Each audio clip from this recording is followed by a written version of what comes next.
আকাশবাণী আগরতলা। স্থানীয় সংবাদ পড়ছে চন্দন লেখাপাল। এখনকার বিশেষ খবর হলো, প্রধানমন্ত্রী নরেন্দ্র মোদী অপারেশন সিন্দুর সফলভাবে পরিচালনার জন্য সশস্ত্র বাহিনীর প্রশংসা করেছেন। রাজ্যপাল ইন্দ্রসেনা রেড্ডি নাল্লো দেশের বর্তমান পরিস্থিতিতে সবাইকে ঐক্যবদ্ধ হবার আহ্বান জানিয়েছেন। মুখ্যমন্ত্রী অধ্যাপক ডক্টর মানিক সাহা আজ আগরতলায় রবীন্দ্র শতবার্ষিকী ভবনে সহর্ষ উৎসবের উদ্বোধন করেন। কেন্দ্রীয় স্বরাষ্ট্র মন্ত্রকের নির্দেশে আপৎকালীন ব্যবস্থা গ্রহণের অঙ্গ হিসেবে আজ রাজ্যেও মক ড্রিল অনুষ্ঠিত। এবারে আসছি বিস্তারিত সংবাদে। ভারতের সশস্ত্র বাহিনীর সন্ত্রাসীদের বিরুদ্ধে অপারেশন সিন্দুরের মাধ্যমে পাকিস্তান ও পাক অধিকৃত জম্মু ও কাশ্মীরের 9টি সন্ত্রাসী পরিকাঠামো সম্পূর্ণরূপে ধ্বংস করে দিয়েছে। গতকাল মধ্যরাতের পর ভারতীয় সশস্ত্র বাহিনী অপারেশন সিন্দুর শুরু করে। প্রতিরক্ষা মন্ত্রক জানিয়েছে, কোনো পাকিস্তানি সামরিক স্থাপনা লক্ষ্যবস্তু করা হয়নি। আরো বলা হয়েছে, লক্ষ্যবস্তু নির্বাচন এবং কার্যকর করার পদ্ধতিতে ভারত যথেষ্ট সংযম প্রদর্শন করেছে। প্রধানমন্ত্রী নরেন্দ্র মোদী সারা রাত ধরে অপারেশন সিন্দুর পর্যবেক্ষণ করেন। প্রধানমন্ত্রী আজ অপারেশন সিন্দুর সফলভাবে পরিচালনার জন্য সশস্ত্র বাহিনীর প্রশংসা করেছেন। অপারেশন সিন্দুরের পরিপ্রেক্ষিতে সরকার আগামীকাল সকাল 11টায় একটি সর্বদলীয় বৈঠক আহ্বান করেছে। গতকালের এই অপারেশনের পরিপ্রেক্ষিতে প্রধানমন্ত্রী তার ক্রোয়েশিয়ার কর্নেল সোফিয়া কুরেশি এবং উইং কমান্ডার ভূমিকা সিং গতকালের অপারেশন সিন্দুরে নেতৃত্ব দেন। আজ নতুন দিল্লিতে বিদেশ সচিব বিক্রম মিশ্রের সাংবাদিক সম্মেলনে সেনাবাহিনীর অভিযানের বিভিন্ন দিক তুলে ধরেন। आज सुबह जैसा कि आपको ज्ञात होगा, भारत ने इस तरह के सीमा पार हमलों का जवाब देने और उन्हें रोकने तथा उनका प्रतिरोध करने के अपने अधिकार का प्रयोग किया है। ये कार्यवाही नपीतुली, नॉन एस्केलेटरी, आनुपातिक और जिम्मेदारी पूर्ण है। ये आतंकवाद की इंफ्रास्ट्रक्चर को समाप्त करने और भारत में भेजे जाने वाले संभावित आतंकवादियों को अक्षम बनाने पर केंद्रित है। কর্নেল সোফিয়া কুরেশি অপারেশন সিন্দুর সম্পর্কে সাংবাদিকদের সঙ্গে কথা বলেন।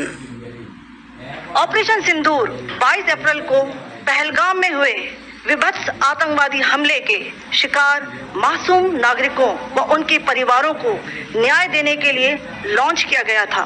इस कार्रवाई में 9 टेररिस्ट कैंप्स को टारगेट किया गया और पूरी तरह से इसे बर्बाद किया गया। উইং কমান্ডার ভূমিকা সিং এর সম্পর্কে কথা বলেন। Operation Sindoor was launched by Indian Armed Forces to deliver justice to the victims of Pahalgam terror attack, and therefore the strike on the terror camps were undertaken through precision capability. As shown to you, a niche technology weapons with careful selection of warheads was ensured so that there will be no collateral damage. The point of impact in each of the target was a specific building or a group of buildings. All the targets were neutralized with clinical efficiency, and the results reiterate the professionalism of the Indian Armed Forces in the planning and execution of their operations.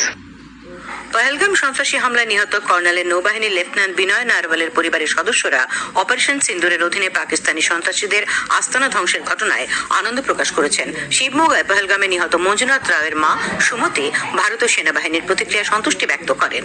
কেরালার কোচি নিহত রামচন্দ্রনের কন্যা আরতি মেনন পাকিস্তানি সন্ত্রাসী শিবিরে ভারতীয় সেনাবাহিনী আক্রমণের কথা শুনে স্বস্তি প্রকাশ করেছেন। সন্ত্রাসী হামলার শিকার শুভম দ্বিবেদীর বাবা সঞ্জয় দ্বিবেদী পাকিস্তান এবং পাক অধিকৃত কাশ্মীরে সন্ত্রাসী শিবিরে অপারেশন সিন্দুর পরিচালনার জন্য ভারতীয় সেনাবাহিনী এবং প্রধানমন্ত্রী নরেন্দ্র মোদীকে ধন্যবাদ জানিয়েছেন। রাজ্যপাল ইন্দ্রসেনা রেড্ডি নাল্লো দেশের বর্তমান পরিস্থিতিতে জাতি ধর্ম নির্বিশেষে লোক স্বার্থ দূরে রেখে দেশকে শক্তিশালী করার লক্ষ্যে সবাইকে ঐক্যবদ্ধ হবার আহ্বান জানিয়েছেন। আজ বিশ্ব রেডক্রস দিবস উপলক্ষে আগরতলায় ইন্ডিয়ান রেডক্রস সোসাইটির রাজ্য শাখা কার্যালয়ে দুদিনব্যাপী কর্মসূচির অঙ্গ হিসেবে রক্তদান শিবিরের উদ্বোধন করে কথা বলেন তিনি। পাকিস্তানের সন্ত্রাসবাদীদের ঘাঁটি গুড়িয়ে দেওয়ার প্রসঙ্গে সাংবাদিকদের প্রশ্নের উত্তরে তিনি বলেন, যারা দেশ বিরোধী ও দেশকে যারা খারাপ নজরে দেখে সরকার তাদের কাউকেই ছাড় দেবে না। প্রধানমন্ত্রী আগেই এই বার্তা দিয়েছিলেন। भी अपने देश के खिलाफ बुरी नजर से देखता है और कुछ गड़बड़ करता है तो उनको छोड़ने का प्रसक्त नहीं है बोल के ऐसे प्राइम मिनिस्टर ने बोला है। और आज वही बताया है, जो हाइडआउट्स है जहां से ट्रेनिंग करके भेजते हैं उनको आज टारगेट के ऊपर करे हैं। স্বরাষ্ট্র মন্ত্রকের নির্দেশে আজকের মকড্রিল প্রসঙ্গে তিনি বলেন, এটি নিছক অনুষ্ঠান নয়, দেশের সুরক্ষার প্রশ্নে এটি কৌশলগত প্রয়োজনীয়তা। রাজ্যপাল বলেন, আমরা সেবা ও সহনশীলতায় দ্বৈত উদ্দেশ্যকে পালন করে কঠিন সময় রেডক্রস স্বেচ্ছাসেবকেরা গুরুত্বপূর্ণ ভূমিকা পালন করে আসছেন। তিনি বলেন, বিশ্ব রেডক্রস দিবসের মূল ভাবনা মানবতাকে জীবিত রাখা। রক্তদান সম্পর্কে তিনি বলেন, এটি একে অপরকে মানবতার বন্ধনে আবদ্ধ করে।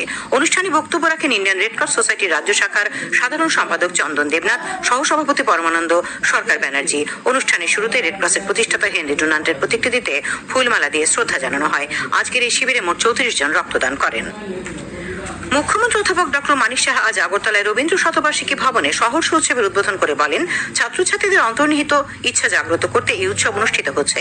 তিনি জানান, 2023 সাল থেকে রাজ্যে বাছাই করা স্কুলগুলিতে সহর্ষ কারিকুলাম চালু করা হয়। এসসিআরটি আয়োজিত কার্যক্রমে ছাত্রছাত্রীদের 10 দিন ব্যাগ ছাড়া স্কুলে আসার কর্মসূচির প্রশংসা করেন মুখ্যমন্ত্রী। তিনি বলেন, জাতীয় শিক্ষানীতির সফল বাস্তবায়নের লক্ষ্যে রাজ্যে প্রথম থেকে অষ্টম শ্রেণীর জন্য তৈরি করা সহর্ষ পাঠ্যক্রম ছাত্রছাত্রীদের কাছে প্রিয় হয়ে উঠেছে। পূর্ব ভারতের মধ্যে ত্রিপুরায় প্রথমে পাঠ্যক্রম চালু করা হয়। মুখ্যমন্ত্রী বলেন, শুধুমাত্র পুঁথি নির্ভর শিক্ষায় নয়, আনন্দঘন পরিবেশে ভবিষ্যতের জন্য দেশাত্মবোধ সম্পন্ন, নির্ভীক, সামাজিক দায়বদ্ধ নাগরিক নির্মাণে নিবেদিত পাঠ্যক্রম তৈরি করা হয়েছে। মুখ্যমন্ত্রী বলেন, শিক্ষকরাই ভবিষ্যৎ প্রজন্মের কারিগর।